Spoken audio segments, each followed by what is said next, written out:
Let us start with a simple fact. Man has always been aware that he is not alone. All the traditions of mankind carefully preserve accounts of contact with other forms of life and intelligence beyond the animal realm.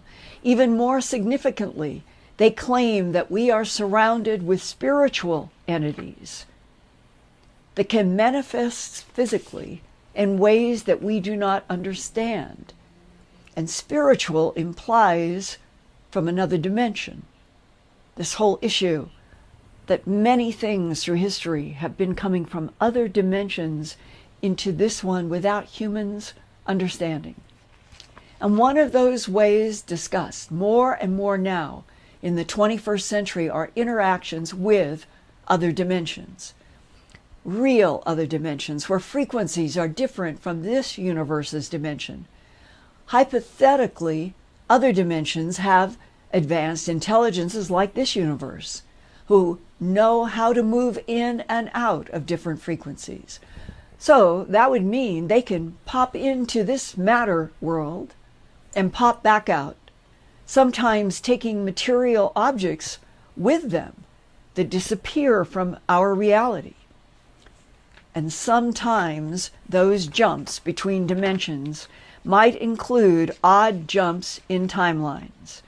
Those interdimensional jumps could explain why a place like the mysterious Bermuda Triangle off the coast of Florida has reported the disappearance of at least 1,000 people over the past 100 years. Planes and ships suddenly are gone without explanation. One was a brand new yacht in 1958 with a family aboard having fun at sea. And suddenly it's like a crack rips open between the Earth's frequency and another dimensional frequency. The boat disappears completely from our world. But 19 years later, a freak, powerful tornado does something to that crack between dimensions that brings the 1958 yacht instantly back to where it had been in the Bermuda Triangle on a warm, clear morning in 1977, about 90 miles east of Miami. This leads to an extraordinary interview that I have done with a military source who provided me his DD-214. Roger, as he asked me to call him, not his real name, is today 61 years old. He grew up in Johnstown, Pennsylvania, and after high school graduation, he immediately enlisted in the U.S. Navy, beginning on August 5, 1976. Roger was on active duty for 6 years until 1982, followed by another 26 years in the Navy Reserves. Now, I would like to share with you Roger's extraordinary August 1977 military experience with high strangeness. Sit back and listen in radio broadcast mode to Roger's first-hand experience in the Bermuda Triangle and his first-hand knowledge of using terahertz frequencies as weapons against UFO technology. I was assigned to work with a team of NATO scientists, but I was on board the USS Richard E. Byrd. The first event happened in 77 in the Bermuda Triangle. And that's how I got involved with the team, because I was a photographer on board and I was responsible for documenting anomalies and all that. But in 77, it would have been probably around August, we had a horizontal vortex, okay? We were all told to keep our mouths shut, but we had a horizontal vortex, nothing on radar, nothing. It was like blue skies, and it just appeared out of nowhere. So we're on board a guided missile destroyer. It was around 6 p.m. in the evening. We had blue skies, calm waters, no winds. I mean, absolutely calm, okay? And we had a developing storm cloud off our starboard side, about a quarter mile away. And no wind, no noise, nothing. It just appeared. And as it grew, it was horizontal in nature, and it was as if it was rotating counterclockwise. It would be a mirror image of a tornado. The whole structure was like a tornado hurricane combination because it had the purple clouds in it, it had black clouds, and it was rotating counterclockwise. And the closer we got to it, we noticed its height was probably, oh my gosh, easily 400 feet, 500 feet, maybe 1,000. It was big, okay? If you were to go in an airplane above a tornado and you look down inside the tornado, that's what we were looking at, looking inside the eye of the tornado. Do you mean that if you took the classic tornado that is photographed and then you turned it down on its side on the water so that you and the scientists are looking through the top of the tornado down to the bottom of its funnel? Right, correct. That's what we saw. And it was what color? Anywhere from dark purples to greenish, and it was strange in the sense that if you have that much cloud activity and rotation, the seas themselves should have been churning, and they weren't. They were calm. It was like absolutely calm. Underneath of it, you could see underneath the ocean, there may have been maybe 4 feet from the edge of the water up to the cloud structure, maybe 5 feet, but it was calm. It just didn't add up. We're thinking, wow, there should be some type of agitation to the ocean, but there wasn't. Could it have been a hologram? I thought it was interdimensional. I thought it just appeared, but it lasted for about 15 minutes, and then it dissipated within a minute. It just disappeared. And what we saw floating on the ocean was a yacht.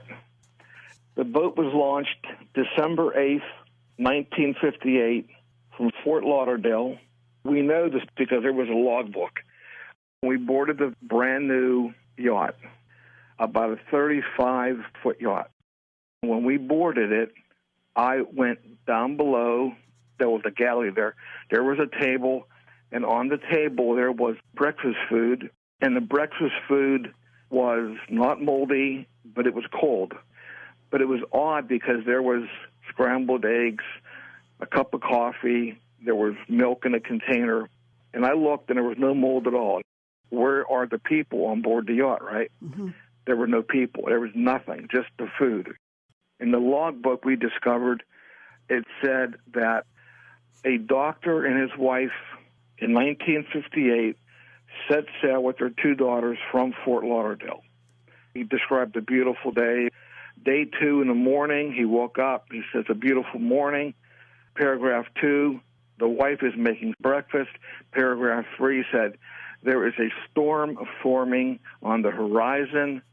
No weather anomalies were dated through the Weather Service, and that was the end of it. Is this log page dated December 8th, 1958? It was December 9th. Now, what's odd is that we get back to the ship and we contacted Washington, and within 20 minutes we were told to torpedo the yacht and speak nothing of it. It was classified. Yeah, we blew it up. How was that explained to you all? It never was. What's unusual is that we had a brand new yacht, and I remember the skipper even said, we can take it under tow at low speed. It was like, no, you will not. You'll blow it up. What did it look like when they blew this yacht up? It just shattered. It was an actual yacht. I was standing on board the yacht, okay?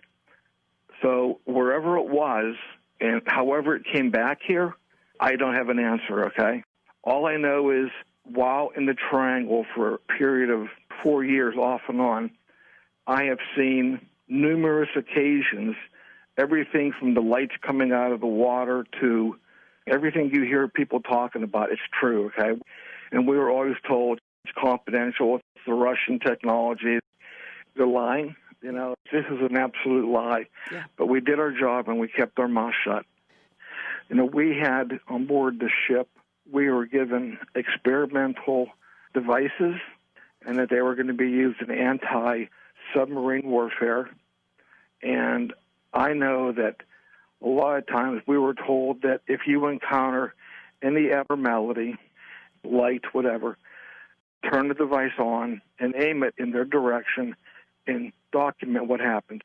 This was a general description by somebody in authority that if you encountered at sea or anywhere lights, okay? So a lot of times in the triangle, we would see abnormalities. We were given a device that looked like a radar dish, that you can move it around. We were told it was an experimental weapon to be used for submarine warfare. My question is, submarines are in the water. Why would you be using some sort of a dish that emits a signal above the surface of the water at an object that's unknown to us? And is a glowing light. Right. And the authorities told you that if you saw a glowing, unidentified object in the air or near the water, that you were to aim this dish at it? Yes. And what would happen? We never got the chance to try it out. Did they show you a film from others aiming the dish? Nope, they never did. Did the senior authorities explain what they had seen happen when the dish was aimed at the UFOs? Nope, never did. Did they use one of two terms, microwaves or terahertz? Yes, terahertz. And that this would be a dish that could project terahertz at the UFOs. Right. And then what is it that they ask you to report? What happened after we used the device? Without any other explanation? Nope, no explanation.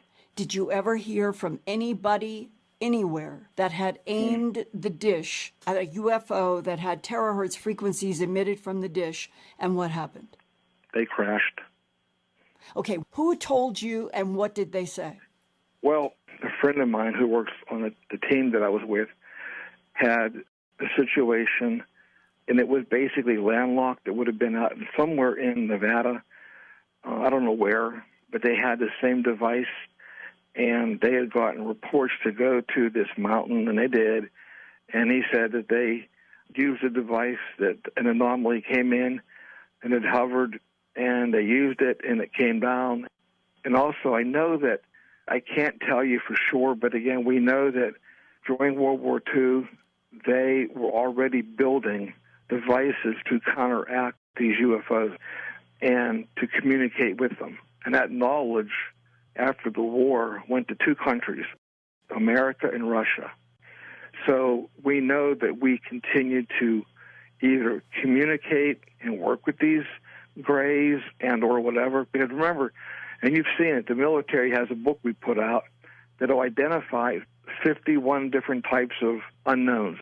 Everything from the grays to the lizards, it's all there. I don't know if what they're being shown is actually of this dimension or not. The reptilians have attained control of the surface through the manipulation and control of the human gene pool, imbuing certain characteristics and behaviors within human hybrids that will advance their agenda, both on a family scale and a societal global scale. What the reptilians do with a male reptilian hybrid is gradually, over a period of time, they can turn that person into a pedophile or a serial murderer, or they can even change the sexual orientation of a given abductee. Now, please don't hear what I didn't say. I didn't say that the reptilians, a gay person, is gay because the reptilians made him gay. No. In some cases, though, as I will point out in a moment, the reptilians can manipulate someone sexually, physically, and so forth, and cause them to not only change their orientation, but in extreme cases also to have a sex change operation. Barbara Bartholomew has worked with a number of guys who, over a period of time, eventually change sexes. Now, how is this done? Now, the reptilians hold a tactical high ground. And the reason for that is we have to sleep, whereas reptilians operate for all intents and purposes, a timeless realm. Many of them are interdimensional in nature. What a reptilian will do to a male in our example is the reptilian will enter into the body of a male and quickly take over his astral dreamscape. The reptilian will eroticize the dreamscape, pervert the dreamscape. Let me give you an example. The guy finds himself in a dream. He's walking around in an empty household. No furniture. He's walking around wondering what he's doing there, what's going on. He walks into a room, and suddenly he sees a gal sitting on a recliner, an easy chair. And then she suddenly poses in such a way that is sexually provocative. He immediately gets the impression that she wants to have intercourse with him. So, like most randy males, he positions himself in such a way as to engage in intercourse with her. The moment in the dream, remember, the reptilian is inside of his body. His ethereal body of a reptilian has penetrated a sleeping human, has taken over the astral dreamscape. And now the guy is at the point where he's about to engage in intercourse with the woman. And the moment he initiates intercourse, the reptilian sodomizes him from behind. And very often, at the same time that he initiates intercourse with a dream woman, not only does he get sodomized from behind, but the object of his desires morphs, shapeshifts into something entirely repulsive. It turns into his sister, his daughter, into a hermaphroditic type being, characteristics of both sexes. He wakes up, oh my God, right? He's feeling this icky tingly sensation all over his body, from his toes all the way to the top of his head. What's happening is that's the entity. He's feeling the entity. And then he may see like a dark shadow, a dark cloud above him. And then the entity will gradually start to leave his body. And that will manifest in the form of this icky, tingly feeling in his arms, back of his neck, what have you. He thinks nothing of it. It's just some weird dream. He shunts off the experience in that back shelf labeled, don't worry about it, too weird. Let's say the next night or 2 nights later, he has a similar dream. He's about to engage in intercourse with another dream lover. And the moment he begins to initiate intercourse, once again, he's sodomized from behind. And once again, the entity the person he's about to have sex with, shapeshift into something that he's totally repulsed by. Now, you can imagine if this process continues for days and weeks, sometimes months, is it any surprise that the guy develops a sexual dysfunction? Is it any surprise that the guy develops erectile dysfunction? Because in his mind, he's made a cognitive association between heterosexual sex on the one hand and extreme rectal pain on the other, and like all these fears of horror and shame in between. Now, there are variations of this. Sometimes he will find himself with a gal who's the object of his dreams, and he may not be sodomized, but what will happen is, see, there's a parallel physical, sexual, paraphysical manipulation that's going on within the human. The reptilian is manipulating him at all these different levels, psychologically, sexually, physically. For example, he may have a dreamscape experience where he's just surrounded with extraordinarily beautiful women who all want to have sex with him. And he'll look down and he's suitably feeling randy. And he may be hugging or caressing a woman. Next thing you know, that woman shapeshifts into a little child. And then the voice in his head, which is the reptilian, is telling him, go ahead. Now, he's already excited. He's already fully aroused from what happened moments before. But now, instead of a beautiful woman in his arms, it's a small child. It could be his own daughter. And the message in his mind is, go ahead. Nobody's going to know. Go ahead and do it. You want to do it, don't you? Okay, now, let's expand upon that further. As I said earlier, Ted Bundy was one of many people. Did this thing turn off or what? That's a 95, by the way, see? Oh, well. The point I'm making is there are physical characteristics which are common amongst reptilian hybrids and serial murderers and pedophiles in particular. You always hear, you always hear these, oh, shoot, modern technology. You always hear these FBI profilers and these psychologists saying that, oh, serial murderer, there's no way you can tell who they are. They look like everybody else. Complete nonsense. Okay, there are notable physical characteristics. Andre Chikatilo, I think I'm pronouncing his name correctly. Now, take a look at the features, okay? Hooded eyelids, very often a pronounced brow above the eyebrows. High-set cheekbones, very often eyes sunk deep in the eye sockets, okay? Now, who was Andre Chikatilo? Well, he killed upwards of 300 children in Moscow, devoured many of them, okay? Now, I'm running out of time here, but there's something you have to understand. The reptilian overlordship and the reptilian control of the human gene pool make such horrors as the institutionalized global sex slavery, satanic rituals, what goes on at the Bohemian Grove, so on and so forth. It makes it understandable. Because during these, like satanic rituals, for example, these human reptilian hybrids, they're having intercourse. They're having sex orgies with decapitated bodies and disemboweled bodies laying around. Now, to you or I, that's extraordinarily repulsive and horrifying. But to them, it's exactly the opposite. Reptilian human hybrids and serial killers in particular, they get off on inflicting sadistic pain onto others. It's part of the reptilian concept of human ownership. They get off on inflicting pain. They get off on torturing and killing. Ted Bundy, I'll show a picture of him if I never get this mouse working. Ted Bundy, he would be strangling, that's John Wayne Gacy. Well, since I got him up, let me tell you a story. You're probably familiar with his story. Look at, once again, hooded eyelids. In some pictures, you'll see a more pronounced brow, a ridge over his eyebrows. High-set cheekbones. He used to kill and murder little boys and bury them underneath his living room in his house in Chicago. Well, there was a kid who had a very unusual, bizarre pastime. His name was Jason Moss, and he wrote a book called The Last Victim.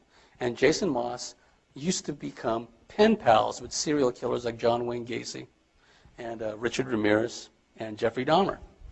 Now, Jason Moss actually got to visit John Wayne Gacy in his prison cell.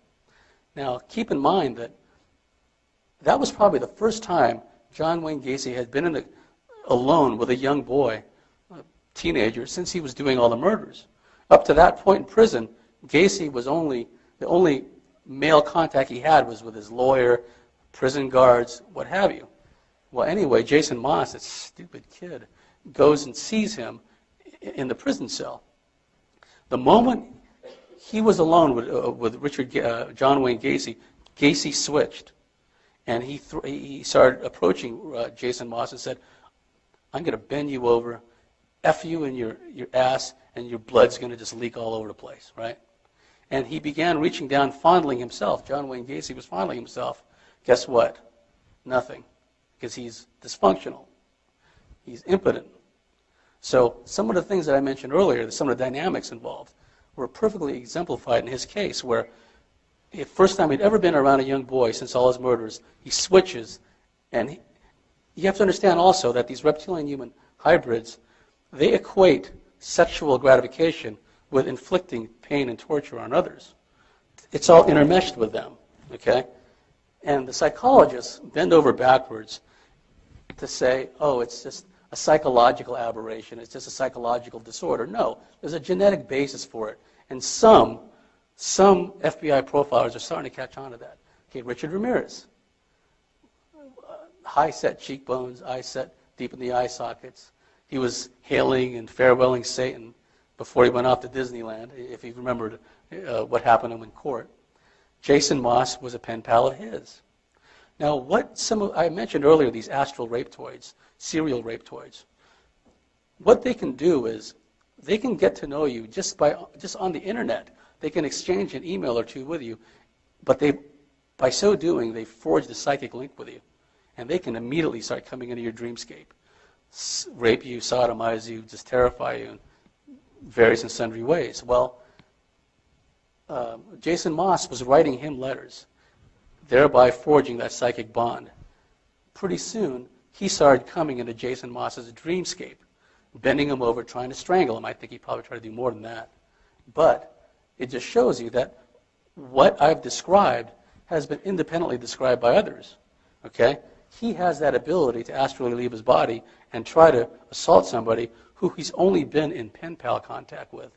This is like, I don't know if they have emails anyway, but it was just through letter writing that Jason Moss had maintained communications with this guy.